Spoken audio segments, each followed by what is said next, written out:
मकफ़ात अमर part 2।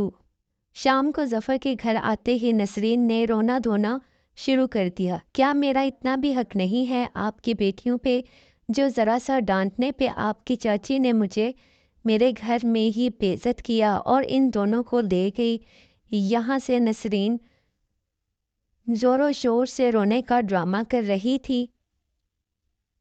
तुम रोना बंद करो, मैं अभी इन दोनों को वापस लेकर आता हूँ। कहते ही ज़फ़र उठा और रशीदा चाची के घर की तरफ चल पड़ा। वहाँ रशीदा चाची के घर इकरा के दो चचा लतीफ़ और इरफान आए हुए थे, जो दोनों बच्चियों की हालत देखकर काफ़ी गमगीन हुए थे। रशीदा चाची ने इकरा और रिमशा के ज़ख्म साफ़ किए और अपनी पोतियों के साफ़ कपड़े दोनों बहनों को पहनाकर और इनके सर को स्कार्फ से ढांप दिया। अभी कुछ ही देर गुजरी थी कि दरवाजे से ज़फ़र अंदर दाखिल हुआ। रशीदा चाची से सलाम दुआ के बाद इन्होंने इकरा और रिमशा को साथ चलने का कहा, जिस पर चाची ने इनको सुबह का सारा वाक़या बताया। अपनी आंखों से अपनी बेटियों की ऐसी हालत देखने के बाद ज़फ़र गुस्से से पागल हो गया और फ़ौरन उठ के अपने घर की तरफ चल पड़ा।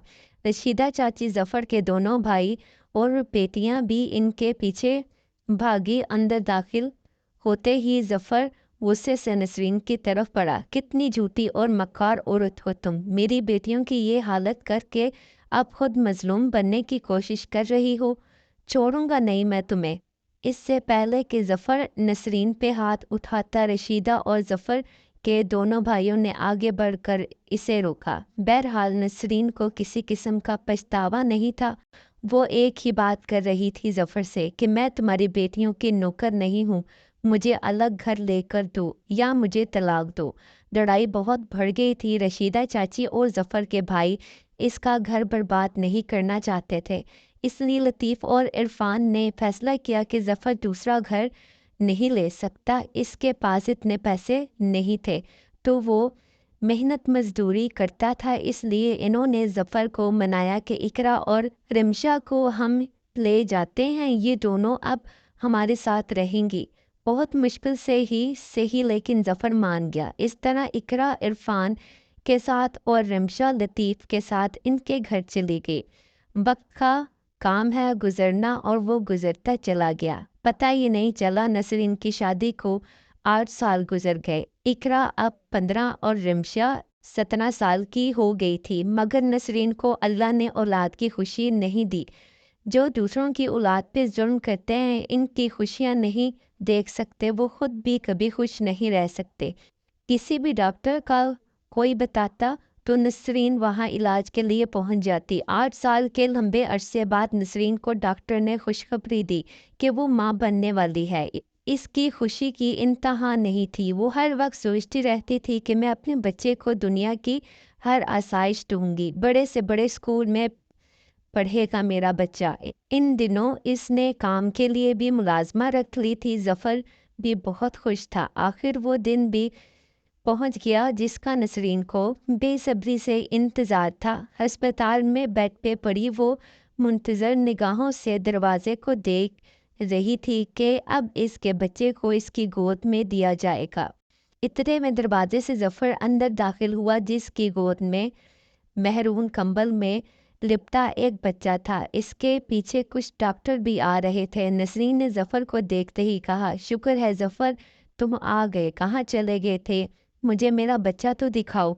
ज़फ़र ने इस छोटे से बच्चे को नसरीन की गोद में दिया। नसरीन ने जैसे ही बच्चे के चेहरे और सर से कंबल को हटाया, वो लरस कर रह गई। बच्चा बाकी तो ठीक था, मगर इसकी खोपड़ी की खाल नहीं थी। सर के अंदर मौजूद दिमाग वगैरह सब नज़र आ रहा था। ज़फ़र ने जल्दी से बच्चे को वापस लिया और कांपती हुई नसरीन को संभालने लगा, जिसका चेहरा पीला पड़ चुका था। आज 2 हफ्ते गुजर चुके थे नसरीन और ज़फ़र पे।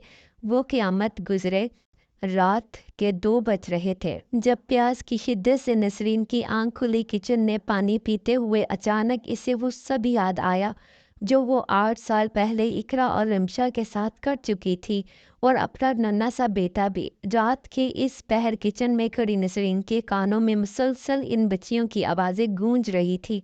अम्मी मत मारें इकरा को, अम्मी छोड़ें, अम्मी मेरे बाल ना काटें, मत करें अम्मी, सिर्फ एक दफ़ा माफ़ कर दें, इसके बाद कभी आपको तंग नहीं करूँगी, अम्मी माफ़ कर दें।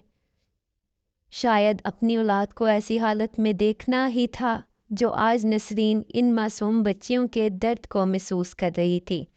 चीख चीख कर रोते हुए वो किचन में ही ज़मीन पर बैठकर अल्लाह से माफ़िया मांगने लगी। रोने की आवाज़ सुनकर ज़फ़र भी भागता हुआ किचन में आया। क्या हुआ नसरीन, क्यों रो रही हो? बताओ मुझे क्या हुआ है? ज़फ़र ने हवास बाख्ता हो के पूछा। ज़फ़र मुझे इकरा और रिमशा के पास ले चलो, खुदा के लिए मुझे इनके पास ले चलो, इनसे माफ़ी मांगना चाहती हूँ। आज अपनी इस हालत की ज़िम्मेदार मैं खुद हूँ।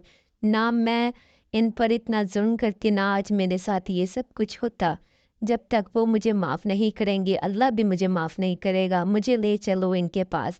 ज़ारो कतार रोते हुए नसरीन ने ज़फ़र से कहा, अभी बहुत रात हो चुकी है, मैं कल सुबह तुम्हें इनके पास ले जाऊंगा। ज़फ़र ने कहा और इसे सहारा देते हुए कमरे में ले आया।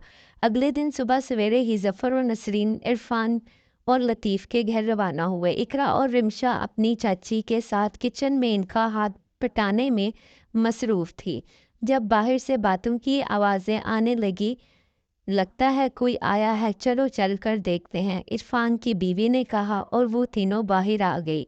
बाहर का मंजर देखकर इकरा और रिमशा को अपनी आंखों पे यकीन नहीं आ रहा था।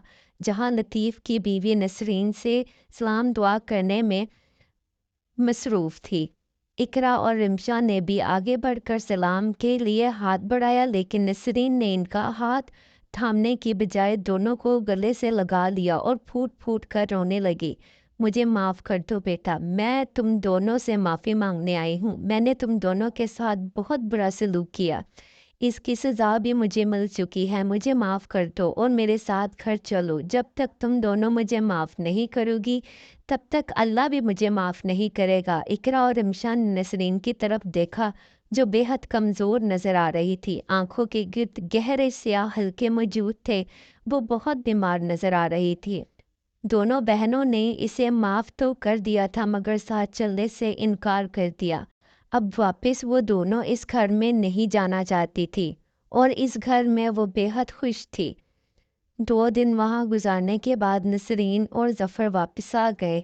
आज ज़फ़र काम पे चला गया था जबकि नसरीन घर में बिल्कुल अकेली थी। आज पहली बार इसे तन्हाई से खौफ आ रहा था, मगर अब कुछ नहीं हो सकता था। यही तन्हाई और अकेलापन इसका मुकद्दर बन चुकी थी।